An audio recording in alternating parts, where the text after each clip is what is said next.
بسم اللہ الرحمن الرحیم۔ امام مہدی علیہ السلام وہ آقا ہیں کہ جن کے لیے زمین و آسمان کی مخلوق نے گریہ کیا اور روئے امام کو یاد کیا جب امام کی غیبت واقع ہوئی۔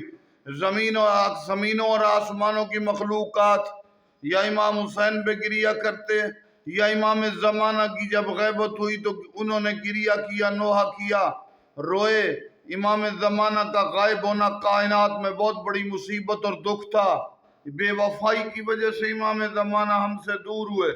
تو یہ بات واضح رہے کہ یہ دنیا زمینوں اور آسمانوں کی مخلوقات میں امام حسین کے غم میں روتے، امام زمانہ کی غیبت میں امام کے غائب ہونے پہ روتے۔ گویا امام کا غائب ہونا زمین و آسمان کے لیے نقصان دہ اور غم کی علامت ہے، اور جب امام کا ظہور ہوگا تو یہی زمین و آسمان کی مخلوقات کے لیے تسکین اور خوشی کے لمحات ہوں گے۔ گویا کائنات کی بڑی خوشی اس وقت ہوگی جب امام زمانہ غائب ختم